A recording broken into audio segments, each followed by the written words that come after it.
ಅದಕ್ಕೆ ಬೇಕಾಗಿರೋ ಸಾಮಗ್ರಿಗಳು ನಾನಿಲ್ಲಿ 1 ಮುಷ್ಟಿ ಆಗಷ್ಟು ಪುದೀನ ತಗೊಂಡಿದ್ದೀನಿ, 1 ಕಪ್ ಬೆಲ್ಲ ತಗೊಂಡಿದ್ದೀನಿ, 4 ರಿಂದ 5 ಏಲಕ್ಕಿ ತಗೊಂಡಿದ್ದೀನಿ, 1 ಇಂಚು ಶುಂಠಿ ತಗೊಂಡಿದ್ದೀನಿ, ಹಾಗೇನೆ ಲಿಂಬೆ ರಸ ತಗೊಂಡಿದ್ದೀನಿ,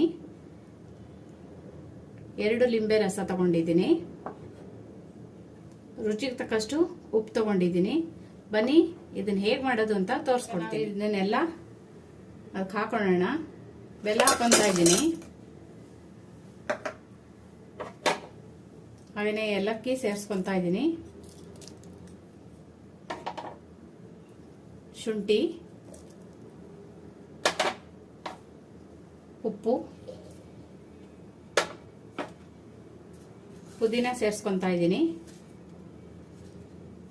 ಇವಾಗ ಬಿಸಿಲು ಕಾಲ ಆದ್ರಿಂದ ತಣ್ಣಗಿರೋದು ಏನಾದರೂ ಕುಡಿಬೇಕು ಅನ್ಸುತ್ತೆ. ಸೊ ಇದನ್ನ ಮಾಡ್ಕೊಂಡ್ರೆ ತುಂಬಾ ಆರೋಗ್ಯಕ್ಕೂ ಚೆನ್ನಾಗಿ ಇರುತ್ತೆ. ಇದು ಸೇಮ್ ಕಬ್ಬಿನ ಹಾಲು ತರ ಇರುತ್ತೆ. ಇವಾಗ ನಾವು ಇದನ್ನ ಮಿಕ್ಸಿ ಮಾಡ್ಕೊಂಡು ಬರೋಣ.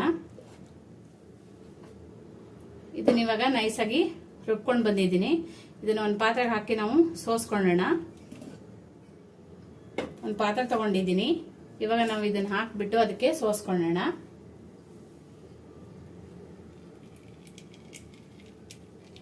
ನೋಡಿ ಇದನ್ನ ಇವಾಗ ಚೆನ್ನಾಗಿ ಸೋಸ್ಕೊಂಡಿದ್ದೀನಿ. ಇದಕ್ಕೆ ನಾವು ಇವಾಗ ಎಷ್ಟು ನೀರು ಬೇಕೋ ಅಷ್ಟು ನೀರು ಸೇರಿಸ್ಕೊಳ್ಳೋಣ. ಸೇಮ್ ಕಬ್ಬಿನ ಹಾಲು ಥರನೇ ಇದೆ ನೋಡಿ.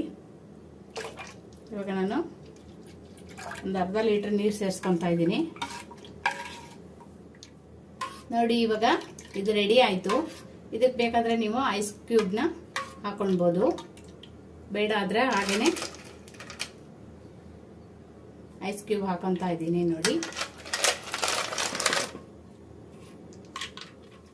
ನೋಡಿದ್ರಲ್ಲ ಪುದೀನ ಲಿಂಬೆ ಹಣ್ಣಿನ ಜ್ಯೂಸ್ ಹೇಗೆ ಮಾಡೋದು ಅಂತ ಹೇಳಿ.